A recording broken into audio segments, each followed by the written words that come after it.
Olá, Geracionauta, seja bem-vindo a mais um episódio do nosso Pod Já, o podcast da integração geracional. Aqui é todo mundo junto, sem preconceito de idade e nem privilégio de idade também. A dica de hoje é o seguinte: inovação e ineditismo são coisas completamente diferentes. Você não precisa ser inédito para ser inovador. Tanto é que você tem produtos aí que tem 600 anos, O sutiã, por exemplo, tem 600 anos e ele é basicamente o mesmo produto, só mudou a relação de conforto, só mudou a relação para a hora que vai ser usado, então aprimorou-se o contato com o cliente para entender o melhor uso e o melhor modelo, Então a inovação é um grande barato de você continuar sendo importante para o seu cliente. E hoje eu trouxe aqui uma pessoa fantástica, o cara que é uma celebridade na inovação e na criatividade. Ele foi executivo na área de tecnologia de grandes bancos internacionais, foi pioneiro no empreendedorismo digital, um dos criadores do Cubo, que até hoje é um dos principais ninhos de startup na América Latina, é considerado uma das pessoas mais criativas no mundo dos negócios, e hoje é partner de uma empresa, uma plataforma de transformação digital. Seja bem-vindo, meu amigo Flávio Pripas. Eu que agradeço, Alberto. Prazer estar aqui falando com você. E espero que esse bate-papo seja muito legal. Vai ser, tenho certeza. Muito show. E aí, cara, pra gente entender aí melhor a tua trajetória, Conta aí, faz um resumo dos seus milestones aí, do seu longe viver até esse momento aqui. Olha, vou fazer um resumo, vamos lá, vou tentar ser breve, mas eu me considero um programador. Eu sou desenvolvedor, para relaxar, eu gosto de sentar na frente do computador e programar alguma coisa. Eu Certo. falo que as máquinas, elas entendem a gente muito melhor do que os seres humanos, porque máquina você fala, ela te entende. Ser humano ainda coloca interpretação em cima. Se bem que até essa minha frase hoje está caindo não tá mais dando certo, porque tem esse tal de chat GPT que ele está tentando colocar interpretação em cima daquilo que a gente fala. Mas, enfim, eu comecei minha carreira numa empresa pequena brasileira, como programador. Aquela empresa foi comprada por uma empresa americana, a empresa americana foi comprada por um banco. Eu virei diretor de tecnologia daquele banco, CIO do JP Morgan, lá em 2005, lá atrás. Legal. Fui para o Credit Suisse, quando eles compraram a Reding Grifo, e no auge da crise do mercado financeiro, em 2008, eu Aham. fiz um site de brincadeira que no começo de 2009 estava atraindo 30 mil pessoas novas por dia. Pau, E que eu decidi brincadeira, hein? pedir a conta, pedir demissão do banco, na época do Credit Suisse, para me dedicar àquele site, que eu não sabia muito bem o que que era, e aquele foi o pontapé inicial de eu começar nessa minha jornada como empreendedor. Eu falo muito que eu só estou aqui falando com vocês hoje por conta da crise de 2008. Porque se não Aham. fosse por conta daquela crise, eu não teria um empurrão que eu precisava para poder fazer uma coisa diferente, para poder sair da zona do conforto.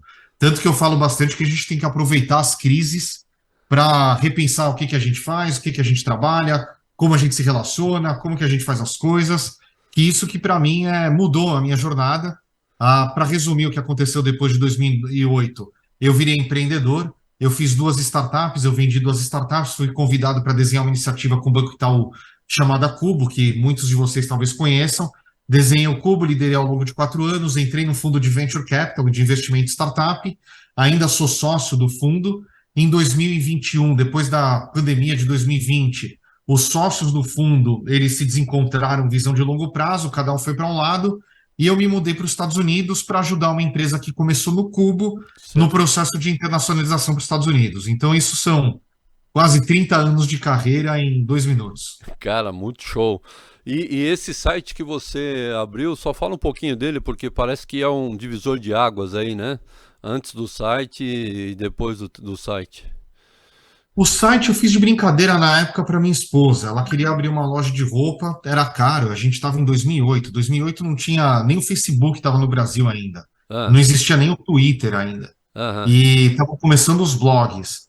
E como eu sou programador, em vez de abrir uma loja de roupa, em vez de comprar estoque, alugar um ponto, contratar funcionário, eu falei para a esposa na época, vamos fazer um site na internet e que para mim vai ser legal, porque eu vou ficar programando de final de semana e você cuida disso, em Ah, vez de fazer a loja. E a gente colocou no ar de forma despretensiosa E para não gastar grana para gerar conteúdo, a gente fez a ferramenta para o próprio usuário poder gerar conteúdo. Colocando um pouquinho mais a história para frente, eu criei sem querer uma rede social de nicho, de moda, sem entender do assunto, sem saber o que é moda, sem gostar de moda, eu não gosto. Você olha como eu vim visto, meu uniforme é camiseta e calça jeans, né? mas acabei criando sem querer e foi bem na época onde as pessoas estavam começando a ter acesso para as primeiras ferramentas de geração de conteúdo, sejam blogs, seja na época tinha o Orkut, Hum, Facebook entrou no Brasil, e com isso, daquele site que eu fiz em 4 finais de semana, coloquei no ar em 18 de agosto de 2008. No começo de 2009, estava atraindo 30 mil pessoas novas por dia com zero de investimento. Mercado financeiro estava implodindo. é. Vocês devem se lembrar da crise de Sim, 2008, sim. setembro de 2008, começo de Lehman 2009. Brothers. E Lehman Brothers quebrou, todo o mercado implodindo. Eu estava no Credit Suisse na época, então assim, a perspectiva do mercado financeiro estava ruim. Eu É. estava com, de repente, um site que estava atraindo 30 mil pessoas novas por dia, 500 mil de pessoas por mês. Eu falei, vou pedir a conta, vou me dedicar para ver o que acontece. E Aham. é engraçado como pequenas decisões, não que essa foi uma pequena decisão que eu tomei na vida, foi uma decisão grande, porque eu pedi demissão na época, mas como pequenas decisões ou pontos de inflexões que você tem na vida acabam direcionando tudo que acontece depois. E É, foi isso que aconteceu quando eu tomei essa decisão, era é. fevereiro, março de 2009. É, os chineses dizem que a cada 3 segundos a gente decide 3.000 anos, né? Mais ou menos por aí. E quando a gente olha no retrovisor, a gente vê que cada decisão é uma curva que você toma na jornada da vida e vai te É. levando para um caminho diferente. Fla- O bacana é que eu acho que você pode olhar cada um desses caminhos de forma positiva. Você tem a opção de olhar de forma negativa também, mas se você olha de forma positiva, se é, o caminho não tá bom, é só pegar a próxima curva. Daí você vai beleza, seguindo a jornada. beleza, cara. E você que é um especialista na área da inovação, criatividade, qual é a diferença de inovação e criatividade? Olha, você sabe que eu fui eleito na lista da Fast Company, uma das 100 pessoas mais criativas no mundo dos negócios em 2012. Daí veio um repórter me perguntar como que eu fazia para ser criativo. Eu falei, cara, eu não acredito em criatividade. Ah, E assim, esse negócio que de repente sai aquela luz na cabeça, você cria um negócio fantástico e todo mundo te elogia, você vai ter sucesso. Eu acredito em inspirar, em um pouco de inspiração, talvez 0,1% e 99,9% de transpiração. A criatividade, para mim, ele é um processo iterativo. Você tem que iterar várias vezes. Se você tem uma ideia, você tem que colocar aquela ideia na frente das pessoas, compartilhar aquela ideia com o maior número de pessoas possível, pegar feedback daquela ideia, não ter aquele medo que muito brasileiro tem, isso é da cultura brasileira. Alguém vai roubar minha ideia. Não vai roubar, isso não existe. ah, Ideia não vale absolutamente nada, o que vale é a capacidade de execução. E eu falo que quanto mais você compartilha ideia, mais você está trabalhando para melhorar aquela ideia, porque só da ideia sair da sua cabeça, sair pela sua boca, entrar na orelha da outra pessoa, entrar no cérebro dela, mexer lá no cérebro, sair pela boca dela, entrar na sua orelha de novo, aquela ideia já está sendo melhor trabalhada. Então, para certo. mim, o processo criativo é você executar, compartilhar, conversar, receber feedback e melhorar sempre de forma em várias iterações, de forma iterativa. Tá. Inovação Ah, vem depois. Para mim, inovação é quando o produto chega na mão das pessoas. certo. Porque antes do produto chegar na mão das pessoas, não é inovação, é Uhum, ficção. Então, você pode ter a criatividade, esse processo iterativo, com várias iterações, para criar algo, para criar um produto, uhum, só que, na minha opinião, só vai ser considerado uma inovação quando aquele produto, aquele serviço, aquele algo que você criou estiver impactando na vida de alguém, chegar na vida de alguém, aquele alguém te falar, uau, que legal. aham. Porque antes disso é só ficção, é só abstrato. Não, não vale. O mundo não se baseia no abstrato, se baseia naquilo que é real. Sim. Você, depois que, né, ficou famoso, né, você deu várias entrevistas e tal, celebridade, discursou em New York Fashion Week, etc e tal. Então, tem Ixi, isso frases, faz tempo. né, tem frases suas espalhadas por aí, e uma delas é que numa inovação de verdade é impossível planejar o sucesso. Você acredita nisso ainda? Para mim, isso é filosofia de vida. É mesmo? É filosofia de vida, tem nome, não fui eu que inventei isso. Ah, Tem uma estudiosa da Dartmouth University na Virgínia chamada Sara Saravasti, que ela aham, estudou vários empreendedores que desafiaram o status quo, que mudaram o mundo, e ela chegou na conclusão que esses empreendedores não pensam que nem a gente é ensinado a pensar. Como que a gente é ensinado a pensar na faculdade ou como executivo? A gente é ensinado a determinar uma meta e fazer o plano para atingir aquela meta. sim. Só que se você consegue determinar aquela meta, você não está inovando. Porque inovar também significa que você está tentando algo novo. Se você sabe estabelecer exatamente onde você quer chegar, você está no máximo fazendo uma melhoria incremental, no máximo trabalhando com aquilo que você já conhece. Hum, Não é uma inovação per se, é uma inovação pura. Então, a Sara Saravasti, quando ela estudou esses empreendedores, ela percebeu que esses empreendedores, inovadores, visionários, eles não planejavam o sucesso total daquele empreendimento, daquela jornada que eles estavam fazendo. Eles pensavam ao contrário. Eles planejavam o fracasso daquela jornada que eles estavam fazendo. hum, E ela criou esse conceito de effectuation, que depois as pessoas podem até procurar. Na pandemia, eu até fiz um canal no YouTube e eu gravei um vídeo sobre effectuation para tentar explicar um pouco mais. Só certo. gravei lá em 2020 na pandemia, mas o ela acabou cunhando esse termo para tentar explicar como que visionários, inovadores, empreendedores, eles planejam, eles pensam para poder realmente desafiar o status quo e criar coisas novas.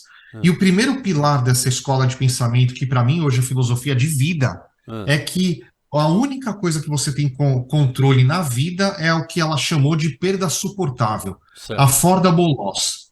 Hum, O quanto você está disposto a perder se tudo der errado. uhum, É contra-intuitivo porque a gente nunca é ensinado a pensar o fracasso, a pensar a perda. A gente sempre é ensinado, treinado a pensar o sucesso. sim. Só que se você pensar, olha que bacana isso. Se você planeja o fracasso, isso te dá uma liberdade enorme para você criar muito acima daquele fracasso, além daquele fracasso, para fugir daquele fracasso.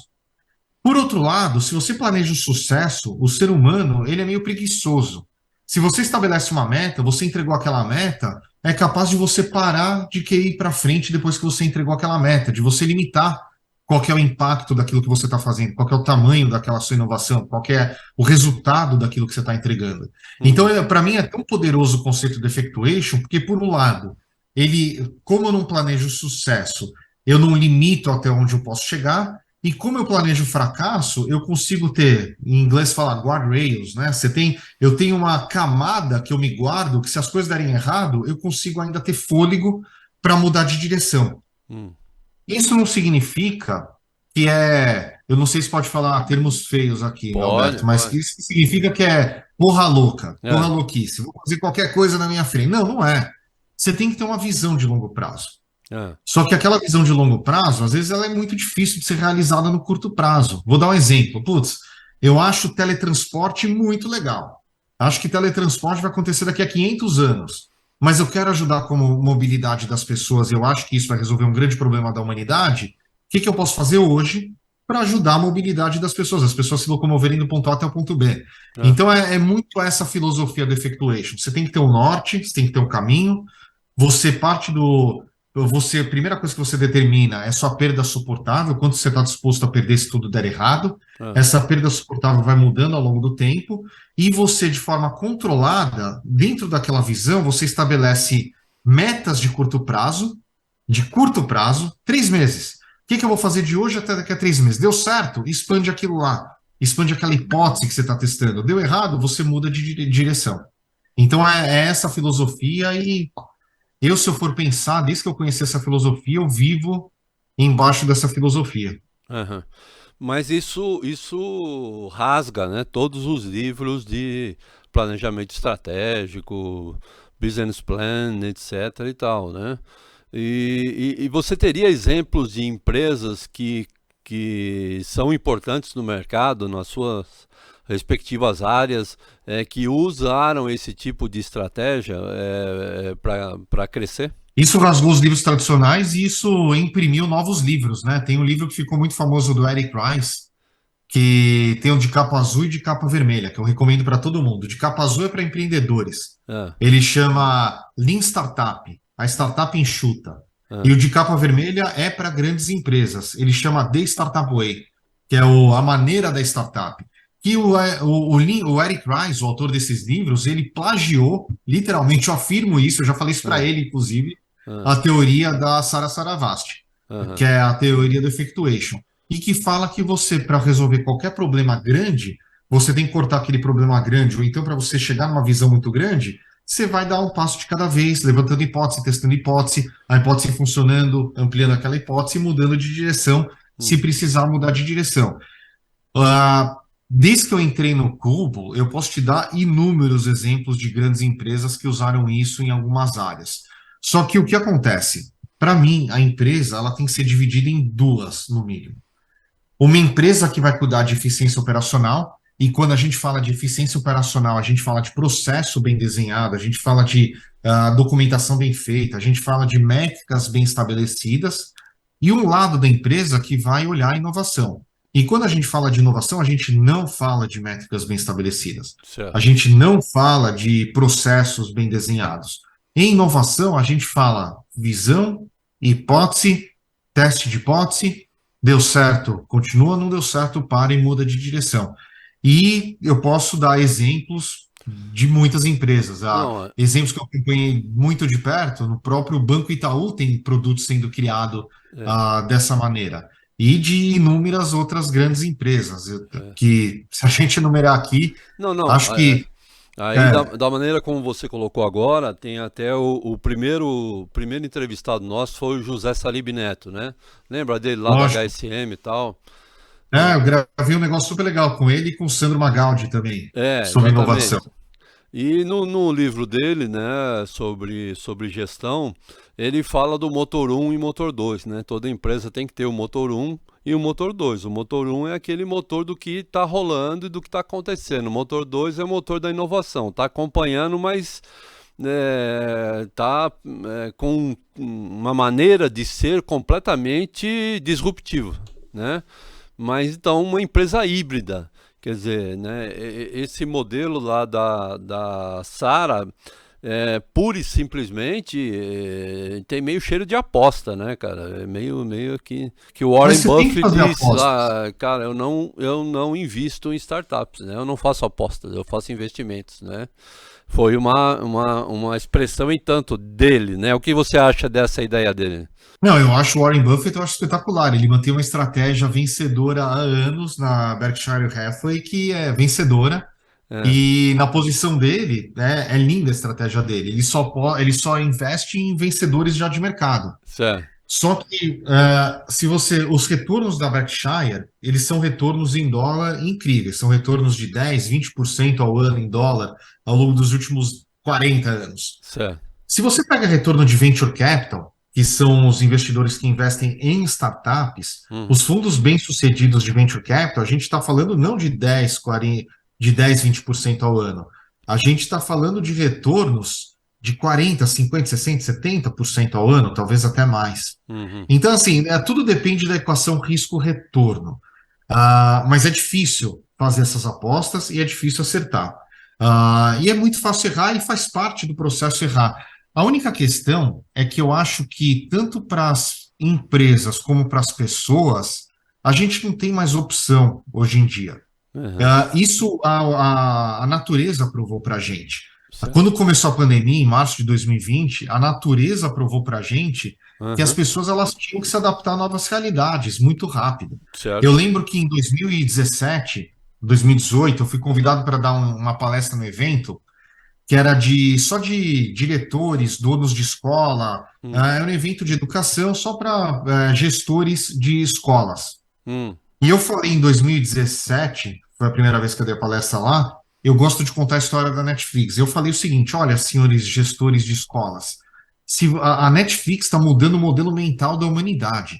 A Certo. gente está acostumado a consumir o conteúdo que a gente quer, na hora que a gente quer, na tela que a gente quer. Hum. Se você não der para o seu aluno o conteúdo que ele quer, na hora que ele quer, na tela que ele quer, você vai perder o seu aluno. O que aconteceu em 2020?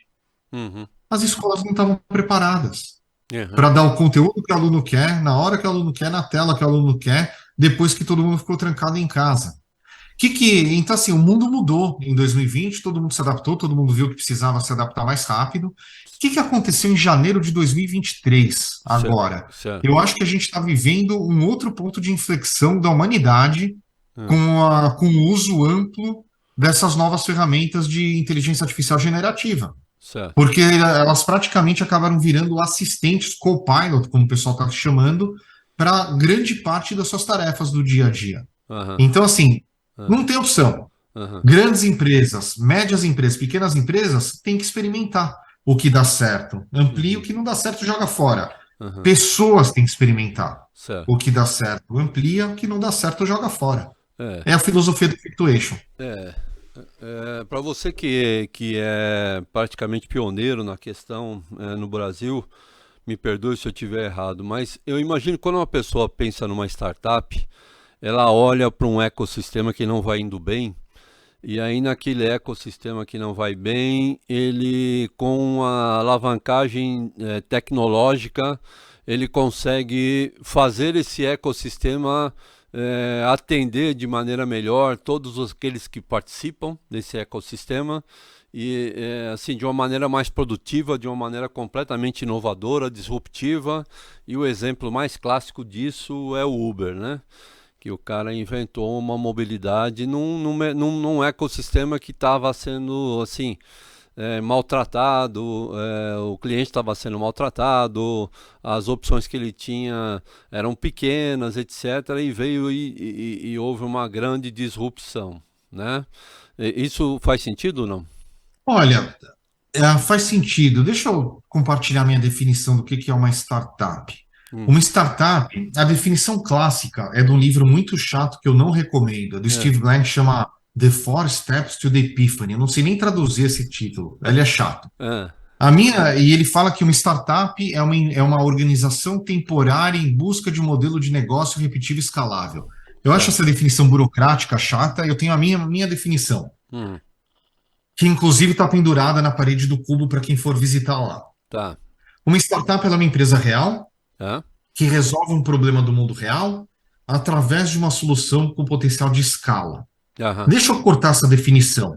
Uma empresa real É, significa que startup tem CNPJ, paga imposto, tem funcionário, assina contrato. É uma certo, empresa real como qualquer outra. certo. Que resolve um problema do mundo real. Significa que tem cliente disposto a pagar por aquele produto Aham. através de uma solução que tenha potencial de escala. Escala significa que aquele produto vai impactar na vida de muitas pessoas e você não vai precisar ter uma estrutura muito grande dentro de casa para impactar essa vida de muitas pessoas. O exemplo que todo mundo vai entender Aham. é do WhatsApp. O WhatsApp foi vendido por mais de 19 bilhões de dólares. Uhum. Ele tinha centenas de milhões de usuários quando ele foi vendido e ele era uma empresa de 40 e poucos funcionários. Então, escala significa o descasamento entre valor gerado e estrutura para gerar aquele valor. O Uber, ele é uma plataforma de tecnologia que junta oferta e demanda, Aham. assim como o Mercado Livre, assim como outras. É oferta de quem quer gerar receita Aham. e tem um meio de locomoção para gerar aquela receita e demanda de quem quer se locomover do ponto A até o ponto B. É. Simplesmente ele é uma plataforma no meio para juntar oferta e demanda, e com isso ele mudou uma equação de mercado, porque era muito complicado juntar essa oferta e demanda antes de ter esse aplicativo do Uber. Às Certo. vezes você tinha que pegar o telefone, ligar, ficar esperando, às vezes você tinha que ficar na rua embaixo da chuva com o dedo para frente. Uhum. Então ele identificou essa oportunidade, fez essa plataforma e conseguiu resolver esse problema em uma escala tão grande que hoje o Uber é considerado um dos maiores pagadores ou distribuidores de renda do mundo. Aham. Eu ia falar pagador de salário e ia errar feio aqui, É, é. mas distribuidor de renda do mundo. Então, É. assim, eu acho incrível quando isso acontece. Mesma coisa com o Airbnb, a mesma coisa com outras grandes plataformas. Aham. Mas no final das contas, o que o empreendedor do Uber, do Airbnb ou de outros identificaram, vou pegar um exemplo do Brasil que eu gosto, Quinto Andar. Certo. Pegou um mercado que era ineficiente e viu que colocando tecnologia em cima conseguia deixar mais eficiente. Ponto. Ponto. Tecnologia é a ferramenta que a humanidade tem para resolver problema real, do mundo real e criar com soluções com potencial de escala. Então, é evidente que eu não iria chamar um cara como você para entrevistar e ficar fazendo perguntinha fácil, né? Porque você é um cara Esse é o tipo do cara que a gente tem que fazer pergunta difícil para você, né? Quando você vai no cerne da questão do que é uma empresa, aí você ouve lá que uma empresa tem que ter uma razão social. Isto é, além de ela produzir o produto que ela produz, dela entregar o serviço que ela entrega, ela tem uma razão social que é empregar pessoas, que é dar condições para as pessoas viverem neste mundo que nós estamos compartilhando, né? Então essa é a razão social de uma empresa. Muita gente diz que, por exemplo, a Kodak cometeu um grande erro de inovação quando ela não percebeu que as câmeras digitais iriam tomar o mercado. Mas a Kodak tinha dentro da própria empresa a tecnologia para isso. E eles não colocaram isso no mercado porque o ecossistema do filme era absurdamente gigantesco, né? E no momento em que se lançou a câmera digital, você varreu do mapa todo um ecossistema de empresários, empresas coligados e tal, que de uma hora para outra, né, perderam o seu negócio. Eu tenho um pouco de receio do quanto a tecnologia pensa na consequência das suas invenções, das suas idealizações, das suas realizações, né? Porque, cara, sabe, afinal de contas, o que vale a pena é todo mundo tá vivendo junto, né? Você, por exemplo, você pega o transporte público aqui no Brasil, você tem lá a figura do cobrador de ônibus. Cara, é uma figura antiquíssima, né? Ultrapassa. O cara, a função dele é dormir no ônibus, né? Ele fica ali e tal, e não tem função zero, mas existe uma função social para ele estar presente ali, né? Que vai muito além da tecnologia de você colocar, como é aí nos Estados Unidos, um sensor que você encosta lá um cartão do lado do motorista e entra e não tem cobrador. Então, o quanto a tecnologia pensa no aspecto de que, cara, e a razão social? Como é que faz? Olha, eu enxergo por uma outra ótica essa questão. Eu gosto muito do Yuval Harari, que é o Aham, autor que escreveu os livros Homo Deus, Homo Sapiens, que ele fala que a gente está vivendo na melhor época da humanidade no planeta Terra. É a época que tem menos fome, menos guerra e menos praga. E certo. eu acredito muito nessa questão de que a tecnologia ela habilita que a gente habite o planeta Terra Ah, melhor do que nossos antepassados. certo. Então hoje a gente está habitando um planeta que tem muito menos fome, Ah, muito menos guerra, por mais que ainda tenha guerra, que é um absurdo em 2023 a gente pensar em guerra, mas tem muito menos fome, muito menos guerra e muito menos praga, e tudo oriundo pelo alto e intenso uso de tecnologia. uhum, Quando você coloca que a tecnologia não pensa, eu penso pelo contrário, na verdade. O meu ponto de vista é que a gente tem que incentivar o desenvolvimento tão acelerado quanto já está, ou mais acelerado da tecnologia, porque nós, seres humanos, a gente vai conseguir encontrar uso muito bom e positivo dessas novas tecnologias. Você sempre vai ter gente falando, mas a AI vai acabar com empregos. Assim como, por exemplo, os carros, eles acabaram com os cocheiros lá atrás, ou uhum, então como os computadores acabaram com os datilógrafos. Esses impactos, eles vão existir. Só uhum, que eu volto para o meu argumento inicial. A gente está vivendo no planeta Terra na melhor época da humanidade, onde tem menos guerra, menos fome e menos praga. Isso oriundo de tecnologia. Vou dar um exemplo. Eu sou um estudioso muito grande de inteligência artificial já há muitos anos. É uma área minha de estudo que eu gosto. Eu estudei isso na faculdade, lá no final da década de 90, começo dos anos 2000, ah, e eu sempre leio muito. Você tem agora com essas AIs, inteligências artificiais generativas, você tem computadores rodando, supercomputadores rodando, testando cerca de 30 mil novas proteínas, as interações que essas proteínas têm com outros medicamentos, com células, com tecidos por dia, 30 mil novas proteínas por dia.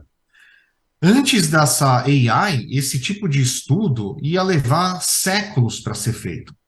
O que pode surgir desse tipo de estudo? Pode surgir, por exemplo, a cura de doenças que antes a gente considerava incuráveis. Você Aham, pega o próprio desenvolvimento das vacinas, da Pfizer e da Moderna, com aham, essa nova tecnologia de edição genética, de edição de RNA e tal.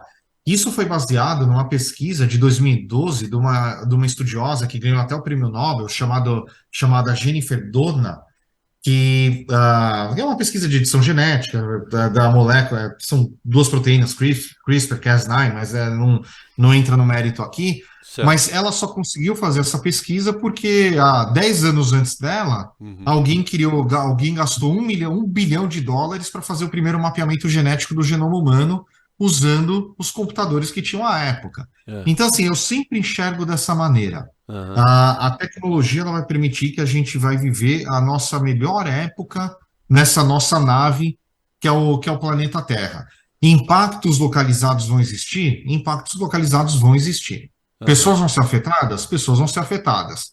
No longo prazo, o prognóstico ele é super positivo. É, a questão é que sempre eu concordo com você que a evolução sempre trouxe impactos na sociedade, no jeito de viver do ser humano. Porém, o que está assustando neste momento é a velocidade como isso é feito, né?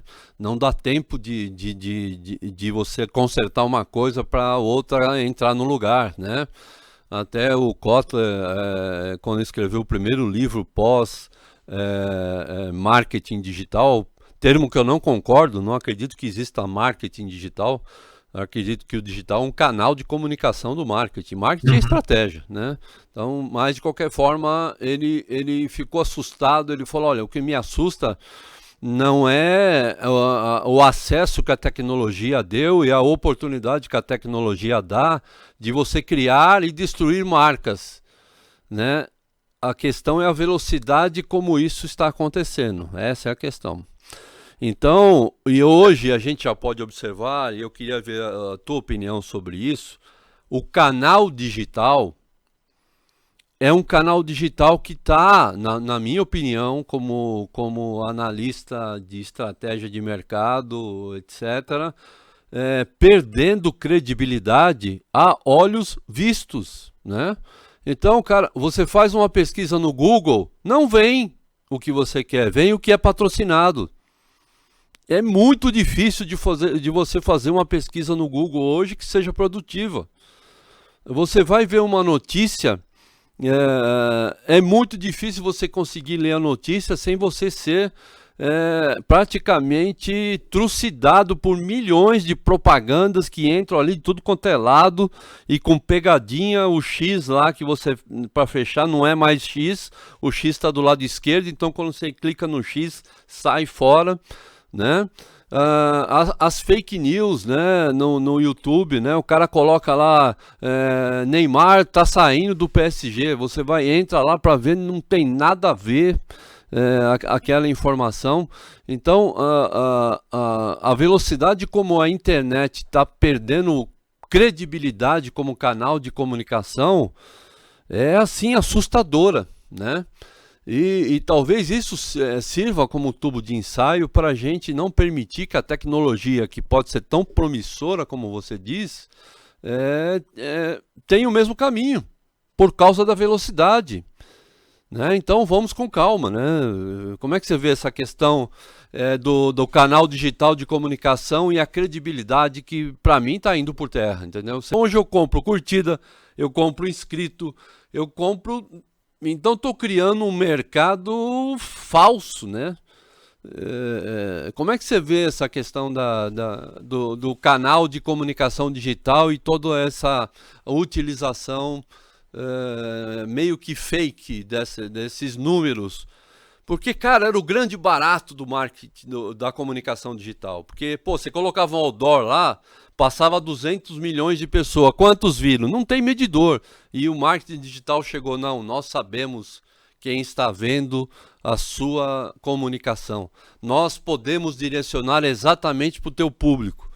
E agora vem toda essa confusão, cara, de você poder comprar tudo, né? Se eu... É. Eu acho que esse choque de credibilidade, ele é um choque de credibilidade que ele é muito abrangente, é em canal digital, é na mídia tradicional, é em todo lugar. Mas o que eu acho é que a única ferramenta que a gente tem também para ajudar com isso também é tecnologia. Aham, Você pega, por exemplo, tem uma entrevista que o Elon Musk deu há cerca de talvez menos que um mês aham, para um repórter da BBC, aham, onde o Elon Musk, para quem não sabe, ele comprou o Twitter. O Elon sim, Musk, super empreendedor, com uma história tá, legal, hum, o founder da Tesla, da SpaceX, comprou o Twitter. tá, E o repórter da BBC foi falar para ele que o Twitter estava distribuindo o discurso de ódio ah, cada vez mais. Daí o Elon Musk falou: aonde? ah, Não, porque as minhas fontes me falaram. Quem são suas fontes? Não, mas tá todo mundo sabendo. Não, mas quem é esse todo mundo? Porque no final das contas, a tecnologia que está por trás do Twitter, e esse foi um dos motivos que a Elon Musk comprou o Twitter, eles estão desenvolvendo tecnologia para conseguir não censurar, mas não distribuir amplamente discurso falso, ou discurso de ódio, ou discurso fora dos termos de uso e serviço deles. O que traz outro problema. ah, Quem que determina o que que é um discurso de ódio? Quem que determina o que que é um discurso ah, que está fora do termo de uso e assim. Mas esse vai ser o grande problema da nossa década de 20. ah, Ainda mais agora com essa questão das AIs generativas, que você consegue fazer texto, você consegue fazer voz, você consegue fazer vídeo, você consegue fazer deepfake, vai ser uma década muito interessante para a gente ver como que a humanidade se adapta. Porque é um fato. Ah, assim como no mercado tradicional números eram manipulados, agora no mercado digital números também são manipulados e não existe mais limite entre o que que é digital, o que que não é digital, porque é, tá tudo ficando a mesma coisa. Então, assim, eu acho que são alguns grandes problemas da nossa década de 20. É aham, legal que vai ficar chique, né? Porque é o vintage. é, Então, assim, agora, nossa década de 20, entre os grandes problemas da nossa década de 20, um deles vai ser essa questão de credibilidade, de trust, que o pessoal fala, né? De é, confiança naquele pedaço de informação que está sendo distribuído. Esse, com certeza, é um dos problemas que a gente vai ter agora e a única ferramenta que a gente tem para resolver também é tecnologia. O lado bom é que a gente tem grandes empresas com muita gente inteligente pensando em como resolver isso. O lado ruim é o mesmo, ah, que são grandes empresas com grandes interesses vendo como que a gente vai resolver isso. Nessas horas, eu volto para que o Yuval Harari fala. No planeta Terra, a gente está vivendo na melhor época da humanidade, com menos fome, menos guerra e menos praga. Mas vai ser emocionante acompanhar isso. E não tem outro jeito. Imagina como que vão ser as próximas eleições com essas ferramentas de deepfake cada vez mais simples que qualquer criança de 10 anos vai conseguir fazer um deepfake de um candidato à presidência. né? É complicado. É, Um outro, para mim, a década de 20 vão ter alguns desafios, tá? Um dos grandes desafios é essa questão de fakes, fake everything, ou seja, tudo que é aquilo falso em volta. Uma outra grande questão que eu acho que vai ser da década de 20 é relacionada à privacidade. Que eu aham, acho que privacidade é uma das maiores mentiras inventadas pelos advogados nos últimos é anos, verdade. que é só para advogado ganhar dinheiro, porque não existe privacidade. E É, como que nós, humanos, vamos sobreviver num mundo onde não existe privacidade. Outros termos também que vão, acho que ficar em voga agora na década de 20 é essa questão de qual que é o limite que a gente vai impor ou como que a gente vai regular o uso de inteligência é, artificial. Porque a inteligência artificial, para mim, a busca da inteligência artificial é a nova corrida nuclear. aham, Porque quem tiver a melhor inteligência artificial vai ter uma vantagem competitiva unfair, que não é justa, com quem não tiver acesso àquela inteligência é, artificial.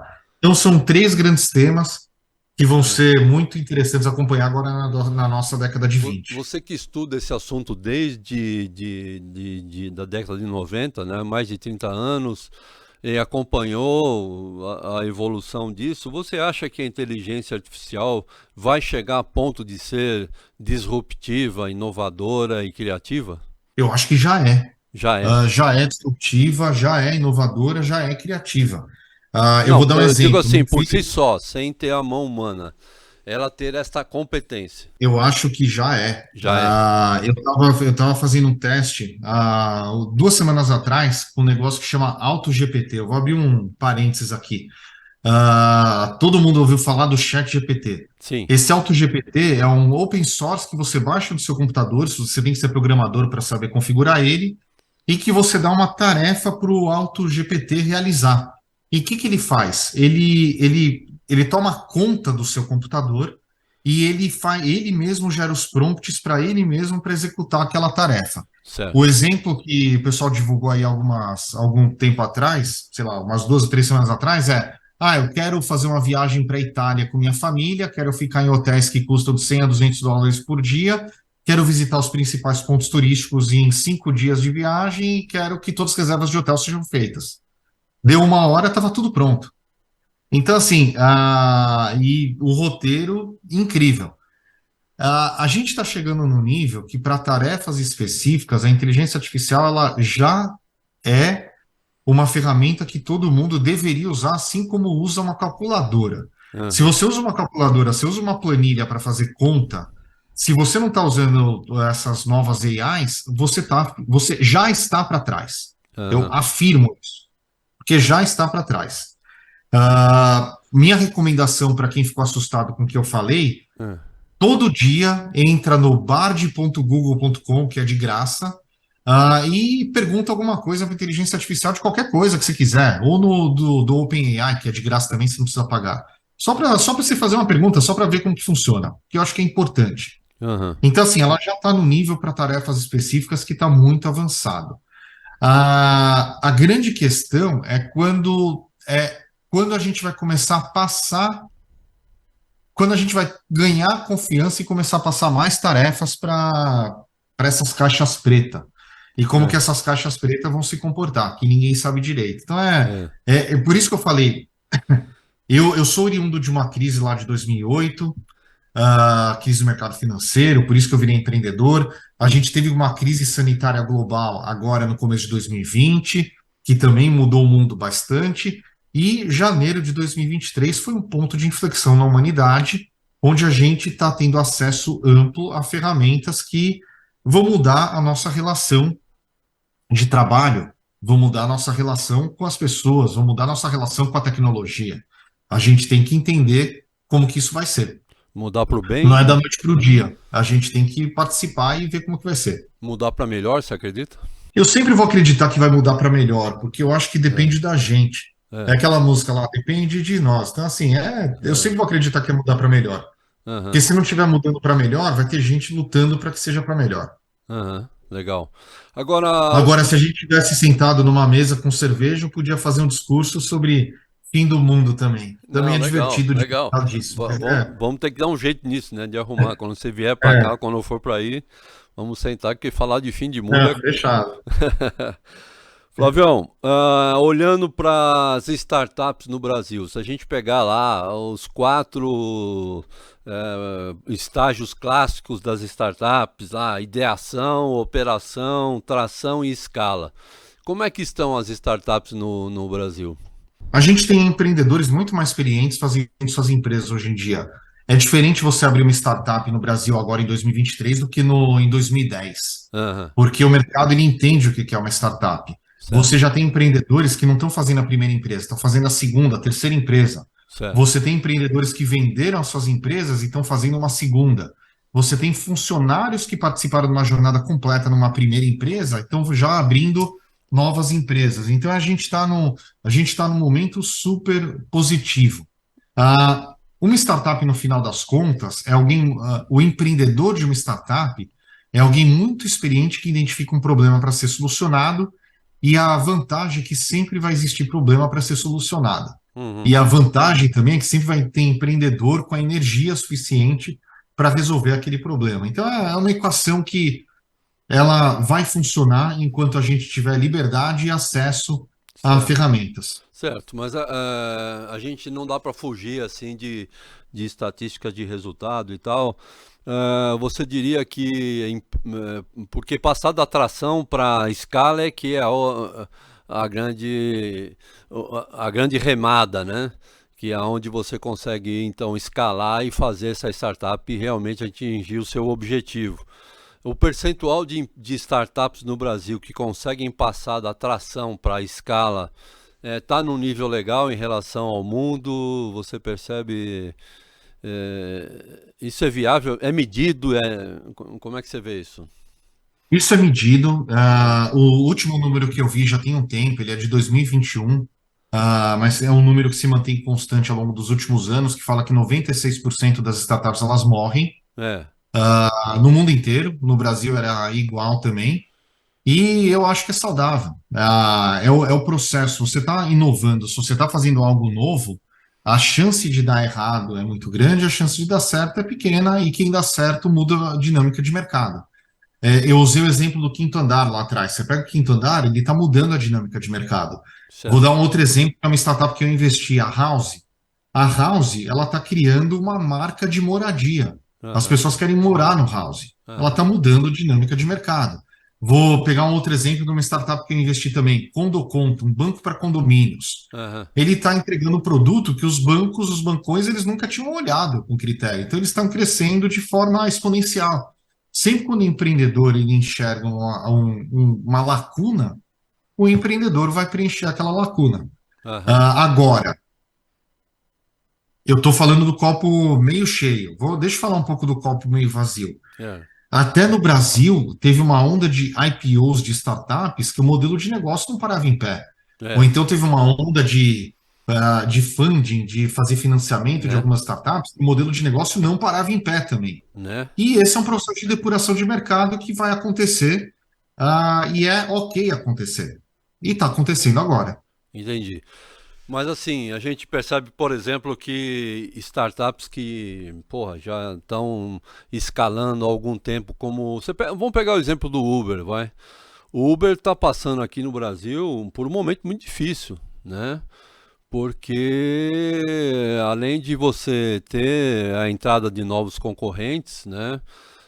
Nós estamos com um problema seríssimo aqui de custo de combustível, nós estamos com um problema seríssimo de aluguel de carro, nós temos um problema seríssimo que aqui o Uber perdeu um pouco daquela sua razão inicial, que era o aproveitamento do momento ocioso do carro para tornar o emprego do sujeito, né? Então o cara hoje Ele virou uma indústria. motorista de aplicativo. E a gente percebe que a visão de escalar é uma visão que não combina muito com a visão de adaptar, com a visão de. Porque o que é adaptável não é escalável, né? Um dos princípios da escalabilidade é não mudar, né? Mas, cara, e como é que faz? Porque tá entrando numa sinuca de bico aqui, né? Daqui a pouco, né, a coisa começa a entrar em declínio, como já está em declínio, né? Os prejuízos não deixam mentir, né? É difícil para os caras fazerem lucro no Brasil. E como é que faz? A startup nunca vai conseguir escalar com adaptação, nunca essas duas. Porque, pô, adaptar é o nome da evolução da espécie, né? Adaptar é a palavra mais importante de qualquer ser vivo, né? E a startup não vai poder se adaptar a isso. Não... Eu acho que o caso do Uber em particular, o Uber já deixou de ser startup há algum tempo. Deixa eu É, voltar para a definição clássica de startup. Startup, do Steve Blank, eu acho chata. é, Startup é uma organização temporária em busca de um modelo de negócio repetitivo e escalável. certo, O Uber achou o modelo de negócio repetitivo e escalável. certo. Agora, ele tem que fazer exatamente o que você falou, tem que se adaptar para poder se consolidar em cada um dos mercados que ele está. Em alguns momentos, o Uber foi uma operação que deu resultado positivo. Em outros momentos, não. Em algumas praças, o resultado é bom, em outras praças, não. Em alguns países ou cidades, a regulação trabalha completamente contra o Uber. Em outros países e cidades, não.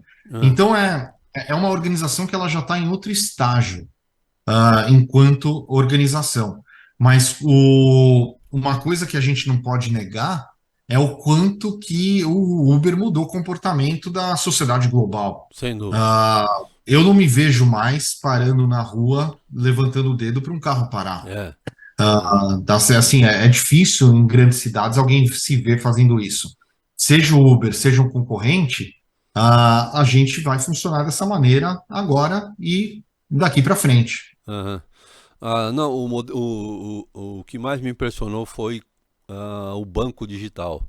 Eu imaginava que o banco digital ia demorar muito, porque, cara, né, o meu pai guardava o dinheiro embaixo do colchão ainda, né? E de repente os bancos digitais vieram, foram aceitos e, né? O Nubank já é um negócio consolidado que precisa cuidar de se adaptar, ou é startup ainda, na sua opinião? O Nubank ele tem que se adaptar. O É, Nubank ele publicou resultado acima de que todos os analistas estavam buscando, agora no último call de resultados, mas ele é uma empresa que ele está se adaptando. Ele não é mais startup, porque ele já buscou um modelo de negócio efetivo e escalável e agora ele quer se consolidar como um líder do seu mercado. certo. E está fazendo um bom trabalho. O Nubank são três palavras que definem startup: escala, velocidade e execução. Aham, Uma empresa tradicional grande, ela tem escala, ela tem execução, mas não tem velocidade. é, Por que as empresas grandes querem se relacionar com startup? Para tentar trazer um pouco esse componente da velocidade. No caso do Nubank em particular, ele tem os três: escala, velocidade e execução, que é uma vantagem competitiva enorme em relação aos concorrentes de mercado. aham. Então aí o caminho deles agora é buscar adaptação às situações que são de mercado, enfim, como já empresas Exato. estabelecidas. Então quer dizer, a gestão inovadora, né, que você trouxe da Sara, né, ela faz parte do momento embrionário do nascimento de uma empresa que, quando se estabelece, meio que volta para a gestão tradicional, né? Aí eu tenho que cuidar Exato. de Exato. processos, aí eu tenho que cuidar de adaptações, aí eu tenho que fazer business plan de continuidade, de projeções. Então não há uma substituição. Existe uma passagem de bastão aí, né? Existe uma passagem de bastão. A effectuation da Sara Saravasti, ela é para você inovar, fazer algo que você não É, conhece, fazer algo novo, onde aham, você não tem variável para planejar sucesso. é, Você só consegue planejar fracasso. é, Mas uma vez que você já provou aquela sua hipótese, você pode começar a planejar é, o sucesso. A escola tradicional de gestão, ela não morre, muito pelo contrário. é, Ela é a ferramenta que a gente tem hoje para conseguir alcançar a eficiência operacional. aham, E redução de custo, eficiência operacional, resultado, é extremamente importante. Só que numa fase pós aquela fase que a inovação ela foi colocada no mercado e foi é. provada que gera valor. Então o grande barato da Sara, né, da ideia dela é fazer a Apple sair da garagem o mais rápido possível, né? Exato. Não é Acho que isso? dá para resumir dessa maneira. Dessa maneira, Isso. né? O startup combina com. Aí vamos falar do nosso papo aqui, que é integração geracional. Startup combina com gente de cabelo branco, como é que você está vendo esse movimento? Tem nas empresas que você conhece, tem né? Eu já fiz consultoria para startup, né? Os caras me olhavam meio assim, né, cara? Pô, o que esse cara tá fazendo aqui, né, velho? Esse cara devia estar em casa e tal, não sei o quê. Pá. Como é que você vê essa questão? Eu acho que tem muito espaço. Inclusive, eu estou falando com muita gente que está virando conselheiro ou quer ser conselheiro de startup, que que trazer a experiência, trazer essa visão mais estruturada para aquela empresa que já colocou seu produto no mercado e que agora tem que construir processo para poder crescer com consistência, de forma sustentável, essa experiência é uma das coisas mais valorizadas que a gente tem hoje no mercado. Eu um dia estava falando com gente de mercado que já é conselheiro já há bastante tempo, até tá uma conversa algum tempo atrás com o Silvio Genesini, que é o cara que eu admiro muito, Aham, que ele falou que assim, que empresa grande, empresa tradicional tem que levar para o conselho um moleque de bermuda e camiseta, para dar aquela oxigenada no conselho. E startup tem que levar a gente de cabelo branco, bem branco também para o conselho, para falar o que que é o mundo real e conseguir colocar um plano de crescimento consistente para aquela empresa. Então, esse intercâmbio Aham. está acontecendo, acontece bastante e é muito saudável. Então, e você como investidor de startup, é, é óbvio que você tem a sua metodologia para definição de qual investimento você vai entrar. Sim. Como você é um cara super sincero, eu não tenho, nem tenho que falar seja sincero para falar disso, mas você observa se essa startup que você vai investir, se tem lá um ou dois carinhas mais experientes, que vai dar aquele tempero necessário. Você observa a estrutura de pessoas que estão por trás dessa iniciativa, vamos dizer assim. Portfólio da Redpoint, a Hum, Redpoint Ventures, são mais do que 40 startups e a grande maioria dos fundadores das mais de 40 startups, todos são maiores do que 40 anos, a grande maioria é maior do que 40 anos quando fundou aquela startup. Por que que né, não é gente que acabou de entrar no mercado? Muito pelo contrário, é executivo que está no mercado há 20 anos, identificou um problema e falou, agora eu quero navegar quero navegar com meus próprios recursos para resolver aquele problema da maneira que eu acho mais certo. aham, Então, assim, se você olha, tem até uma estatística que eu já olhei há algum tempo, que daí eu não vou ter os números atualizados, mas se você pega também no Vale do Silício ou em qualquer outro lugar do mundo, as startups de maior sucesso foram fundadas por pessoas com experiência. E por que isso? Porque eu volto na minha definição de startup, que uma startup é uma empresa real que resolve um problema real, através de uma solução potencial de escala. Para você resolver um problema real, você só consegue resolver um problema real se você conhece aquele problema para ser resolvido. E certo. você só vai conhecer aquele problema para ser resolvido se você tiver experiência. Então, Aham, assim, não dá para não considerar isso. A gente, no caso da Redpoint, agora no caso da Stage Ventures também, a gente não investe em alguém que não conheça muito a fundo aquele mercado que está tentando, que aqueles empreendedores estão tentando atacar. entendi. Então, o cara que tem experiência, ele cabe numa startup desde o princípio dela, Desde um princípio, desde o princípio, mas com certeza. né? Com Não, certeza. é, E você pega, vira e mexe, o pessoal publica isso no Instagram, no Twitter, no é, LinkedIn, faixa etária dos empreendedores quando eles começaram é, seus negócios que mudaram o mundo. É muito raro ter casos que nem do Mark Zuckerberg com 20 e poucos anos. é. Colocadas as coisas de pé, né? E aí a empresa começa a operacionalizar essa ideação, né? A coisa começa a funcionar. A ideia dos caras começam a ir para um caminho que assim a gente fica olhando do tipo caminhos do tipo a melhor versão do produto, que é o livro azul que você estava dizendo lá, né? Aham, aham. Não, pega a melhor versão do produto aí, joga para o mercado e vê o que o mercado acha deste produto. E colhe informação. Então não vamos nos preocupar com errar, né? Vamos errar o mais rápido possível. Cara, e a gente fica olhando para isso, né? E fala, como errar o mais rápido possível, né? Espera, né? É isso mesmo. É errar o mais rápido possível e é pegar a melhor versão do produto e tacar na cara do cliente e ver o que ele fala. Isso É dá jogo, né? mais ou menos isso. Eu gosto do livro azul, tá? É, Eu gosto do livro azul do Lean Startup, Startup Enxuta do Eric Rice. Ele te dá é, uma metodologia para você desenvolver um produto novo no mercado sem desperdiçar dinheiro. No certo. final das contas, a metodologia do Lean Startup, Startup Enxuta, é É, para você evitar desperdiçar tempo e dinheiro. certo. Isso do erra rápido, joga fora rápido, faz não sei o quê, testa, coloca qualquer coisa na frente do cliente. Se você for ver, a metodologia, ela é muito bonita no sentido de você criar algo que pode ser muito grande, só que dando um passo de cada vez. Você não está levando o homem para Marte. Você não tá fazendo ciência de foguete para levar o homem para Marte, na grande maioria das vezes.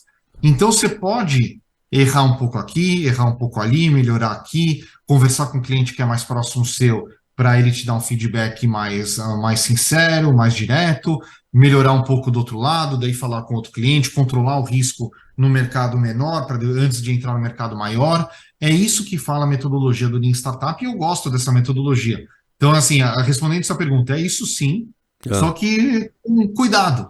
Com é, cuidado. Ela serve, já que você está fazendo algo novo, algo que você não conhece, algo que você não consegue planejar o sucesso porque você não conhece, essa é, metodologia ela evita que você desperdice tempo e dinheiro. é. Porque eu imagino que você concorde comigo que se você pegar o mercado como um todo, o mercado mais importante em termos de capacidade de compra ainda é o mercado 50 a mais, né? Quem tá com a Uhum, grana na mão mesmo, né? Concorda ou não? É isso? Tô falando alguma. É. concordo, lógico. E quando você quer levar produtos novos para esses caras, que esses caras gostam de novidade também, com certeza. Mas quando você quer levar produtos para este cara com este jeito, o produto vem errado para eu te falar o que você tem que fazer, os caras, os 50 a mais, não curtem muito esse tipo de estratégia, a não ser que eu seja avisado, né? Ó, nós estamos fazendo com você, que faz parte de um projeto, tal, tal, tal, vê o que você acha, testa aí, vê para. Porque nós somos ainda, né, eu como 50 a mais, você como 40 a mais, do tempo que, meu, se tá errado, se me entregou errado, perdeu o crédito, entendeu? Ou não, eu tô vendo, Não é, ou tô sendo muito careta nesse aspecto.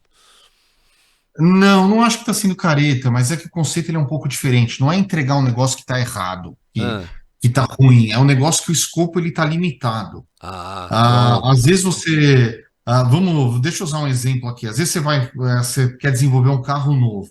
Ah, Pô, você vai desenvolver um carro novo, você não precisa entregar ele com mira laser e com direção autônoma nível 5, blá blá. Entrega um ah, carro que funciona bem, como se fosse a sua primeira versão. É ah, só assim.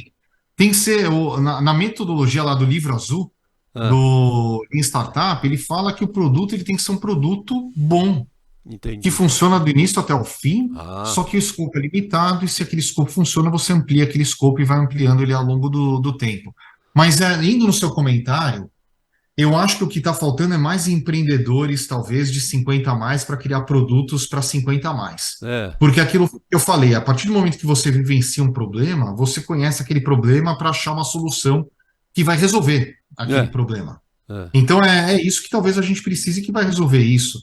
Por que que a gente não tem mais empreendedores 50 a mais desenvolvendo produtos para 50 a mais? Eu até brinco, eu faço a brincadeira do outro lado também. Eu comentei que no portfólio da Redpoint, a grande maioria dos nossos empreendedores são executivos, executivas de mais do que 40 anos, com mais de 20 anos de carreira de experiência. E eu falo há muito tempo que sempre que eu ouvi pitch de startup, de moleque que está na faculdade, sempre é app de balada, app de namoro ou app de dividir conta de bar. Por quê? Porque essa que é a realidade daquele moleque. é, Então, né? assim, qual que é o problema que alguém que está na faculdade tem? É beber alguma coisa, comer alguma coisa, dividir a conta, ou comer alguém de Né? forma mais fácil. É, Então, assim, é o tipo de app de que quem está na faculdade desenvolve. Quando você tem mais experiência de mercado, sua visão amplia. Você vai identificar mais problemas para serem solucionados. ah, Quando você se aguenta mais, tenho certeza que você tem um monte de problema que você sabe que você pode solucionar através de alguma tecnologia. ah, Ah, mas eu não sei programar. ah, Ah, mas eu não sei fazer. Ah, mas não sei o quê. Hoje em dia tem muita solução. Tem solução desde que se você quiser investir tempo seu na frente do computador para fazer sozinho, é só ir no Google procurar low code tools, ferramentas sem código, hum, que você consegue fazer o seu primeiro produto, primeira versão sozinho praticamente. Ou então tem sites que com muito pouco dinheiro, como tem um site chamado Upwork, que é o líder desse mercado, com muito pouco dinheiro você contrata meia dúzia de desenvolvedores, sei lá onde que eles vão estar ah. no mundo, para te ajudar a fazer uma primeira versão daquilo que você É, imagina. aqui, segredo entre nós, não vou contar para ninguém, mas você está criando alguma startup aí? Você está. Eu agora? É. Eu estou ajudando, eu estou nesse momento assinando a série B da empresa que eu estou trabalhando, da GB. A gente Aham, está assinando uma série B grande. aham. Porque acabou. Não dá tempo de criar a minha, não. Eu acho que tem que ter foco para fazer as coisas. Uma Aham. coisa que eu não sou, acho que uma coisa que a nossa geração não é muito multitarefa. A gente precisa de foco, né? É Precisa verdade. de foco. E assim, você falou lá, há 12 anos atrás eu fui eleito o cara mais criativo, um dos caras mais criativos da área de negócios, né, do mundo. E isso não se perde, com certeza está aí dentro de você, né? É, como é que você tem feito para se manter é, até hoje, cara, com essa pegada importante para o momento, né? Porque essa é a grande, talvez, definição de um profissional que está ativo. É um cara que é importante para o momento atual de negócios, né? Como é que você tem feito para se manter importante para o mercado até hoje? Curiosidade aguçada. Leio muito, participo de muito evento, converso com muita gente, experimento tudo que aparece na frente, desde que não faça mal para a saúde, principalmente de tecnologias, mas é curiosidade. A gente tem, o mundo está mudando muito rápido, vai ser impossível saber tudo, acompanhar tudo que está acontecendo, mas se em algum momento você não tiver energia para ler um artigo diferente, ver um vídeo diferente, fazer alguma coisa diferente, você vai ficar muito para trás. Então, o que eu faço é isso. E tem um evento em particular que eu gosto e que eu indico, que, aliás, Alberto, vou deixar a ideia aqui ao vivo no ar para você, Ah, que acho que você deveria fazer um grupo para levar para esse evento, que é o South by Southwest, ah, que acontece no março em Austin, ah. no Texas. Para mim, é o evento que eu uso todo ano para fazer download de coisas na cabeça. Colocar coisa na cabeça e trabalhar naquilo ao longo do ano. E isso dá para fazer junto com ser executivo, ser sócio, ser partner de um negócio. Tem que fazer. Tem que fazer, Faz né? parte. Eu acho que, para mim, o executivo que ele quer ficar relevante, se ele não desenvolver a cabeça dele, ele vai perder a relevância dele no dia seguinte. Aham, Então, assim, participar de um evento como esse, participar de outros, para mim é função executiva. aham. Então, talvez você diria que lá, como o Salib falou que a empresa tem que ter um motor um motor 2, o ser humano de sucesso vai ser um cara que vai ter cérebro um e cérebro 2, né? O cérebro um nas E às coisas que. vezes, não, é exatamente. E às vezes o cérebro um vai estar mais em evidência, às vezes o cérebro 2 vai estar mais em evidência, mas eu não tenho dúvida que tem que ser assim. Aham. E como copiloto aí a tecnologia ajuda muito, né? Porque ela te facilita acessos, te facilita oportunidades, te facilita. Hoje para você ser curioso, você não precisa sair de casa, né? Você não precisa sair de casa. Para você ser curioso, eu vou dar uma sugestão. Abre o YouTube, loga na sua conta do YouTube, assiste um vídeo, assiste um outro, de repente ele está te indicando coisas que você vai ficar interessado. Aham. Ah, mas eu não tenho paciência de fazer isso. Eu duvido, porque o algoritmo dele é muito bom. Então, assim, mas é um exemplo bobo, exemplo esdrúxulo, mas hoje em dia tem muito acesso à informação. Dá para, só de acompanhar as pessoas, só de ouvir o seu podcast, você já tá, as pessoas já têm acesso, talvez, a informações que elas não teriam no dia a dia. Aham. Então, é muito mais a pessoa ela tá aberta ou ela reservar um tempo do horário dela para isso do que depender de qualquer outra coisa. Ah, Detalhe, eu acho que as pessoas deveriam reservar 1 hora, talvez 2 horas do dia, no mínimo, para aleatoriedades, que é aham. exatamente isso. Ver um vídeo diferente, ler um artigo diferente, ah, mexer numa ferramenta diferente, ouvir um podcast diferente. Tem que ter 1 a 2 horas do dia para aleatoriedades. E não precisa ser, faz na esteira. Enquanto você está fazendo esteira, faz 1 hora de esteira, coloca um fone de ouvido e faz isso. Ajuda muito. Entendi. E então, quer dizer, hoje nós estamos aptos no mercado com força ainda e encontrando com a galera que está chegando, e aí está tendo aí um debate dentro das organizações, né? Quem sabe mais, quem sabe menos e etc, etc. Qual que seria aí a tua, pode ser conselho, vai, ou o nome que você achar melhor, para que dentro das organizações haja uma integração geracional, né? Para incentivar a integração geracional. Onde é o ponto Eu de posso. encontro disso, né? Onde esses caras podem se chegar e se sentir bem, né? Porque não adianta, cara. Eu tô vendo tiozinho tentando ficar novo, né? Aí faz tatuagem, aí muda o cabelo. E cara novo tentando fazer discurso. Cara, não é isso, cara. É os dois manterem o que tem de melhor na sua essência, né? E arrumarem o ponto de encontro para trocar ideias, para trocar aprendi. Como é que faz isso? Como é que é o. Eu vou responder duas coisas. A primeira é que eu acho que dentro das organizações, se fizer de forma estruturada um programa de mentoria, um programa de. Em programação a gente chama de pair programming. Você coloca dois programadores para trabalhar no mesmo problema ao mesmo tempo e o negócio sai melhor porque um revisa o código do outro. Ah, Se você quiser fazer um pair executiving, sei lá se existe essa palavra, eu estou inventando agora, mas eu acho que nas organizações, se elas começarem a incentivar isso, de você ter o jovem do lado da pessoa mais experiente, trabalhando junto nos mesmos problemas, como uma equipe mesmo, uma célula, eu acho que é uma coisa legal.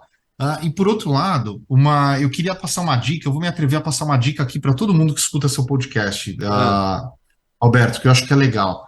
Pega esse tal do chat GPT.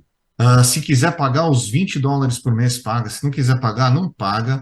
Mas vira um especialista em usar essa ferramenta. ah. Assim, ah, investe 1 hora por dia para brincar com esse negócio, sobre qualquer tema que você goste. Você gosta, por exemplo, de fazer, sei lá, você é colecionador de moeda. Você gosta de fazer aquário, você gosta de pescar, ou você gosta de programar, ou então você gosta de marketing, qualquer assunto que você gosta, pega e tenta estressar essa ferramenta dentro da área que você gosta para você aprender e ver como ela se comporta. Faz isso ao longo de 15 dias e depois coloca no comentário aqui do podcast do Alberto. Não sei se tem área de comentário, mas vai Tem, ter tem, a tem. partir de agora. Qual que foi o resultado depois de 2 semanas, 1 hora por dia, brincando com essa ferramenta dentro de uma área que você é especialista. Sabe o que vai acontecer? O que eu acho que vai acontecer? Hum, Você vai enxergar uma oportunidade de mercado que hoje você não está enxergando. Só de fazer isso. entendi. Show. Olha aí. Geracional, olha aí. Pô, uma bela dica aqui de um cara que tá nessa área e se renovando há mais de 30 anos, né? Eu conheço o Flávio lá há mais de 20 anos. Para mim, ele continua o mesmo.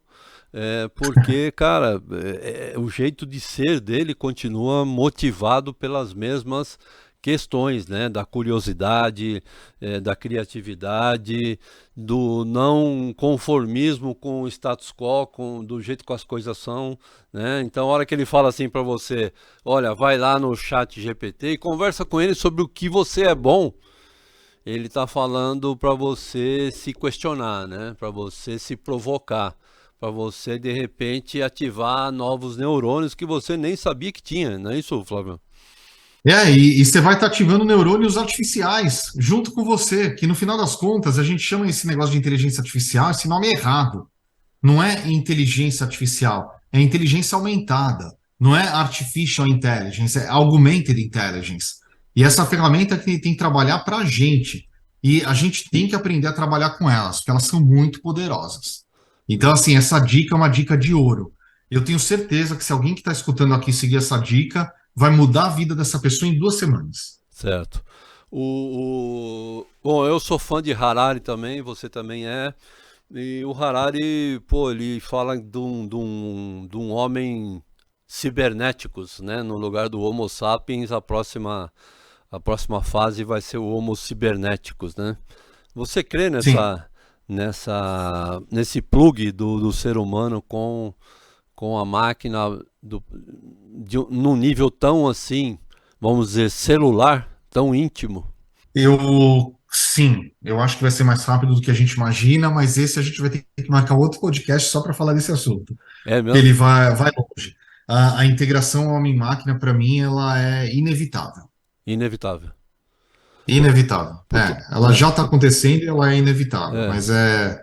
é, E daí a gente vai ter que entender o que que a gente entende por felicidade, o que que a gente entende por futuro, o que que a gente entende por qualidade de vida, porque acho que esses termos eles vão mudar também quando esse processo começar a acontecer de forma mais intensa. Porque assim, fazer o cérebro interagir com a máquina já é uma coisa antiga, né? Agora, a máquina interagir com o cérebro, quer dizer, dar um download na minha memória, tá perto isso? Está mais perto do que a gente imagina. Eu acho que isso vai acontecer antes do final da década. É mesmo, cara? Pô. E vai acontecer dos dois lados, a máquina para o cérebro e do cérebro para a máquina. Isso vai levantar questões, por exemplo, se você faz um download do seu cérebro para um computador, aquele computador é você? Se ele vai ter as mesmas opiniões e vai ter falar as mesmas coisas? É, Então, como que isso vai funcionar? Mas essas são questões que é o que eu falo, Alberto. Esse tipo de coisa só com vinho. só com vinho, né, cara? Só com Então, bastante vinho. Não dá para falar assim, não. e aí dá pra perceber a tua empolgação, porque, cara, imagina a gente ver isso acontecer, né, cara? E poder participar dessa discussão, né, do que nós queremos pra nós, Exato. né? Nós, Para nós mim vai ser nessa década, ainda. A ainda, gente vai viver para ver isso. caraca, que show.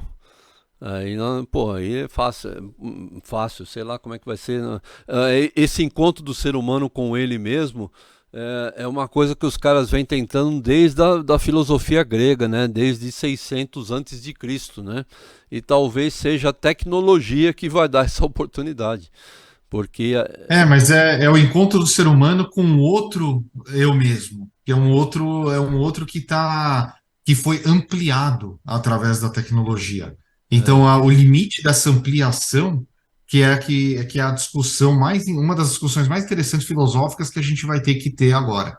aham, antes de vamos ter que passar por cima de quem nós somos para um eu novo.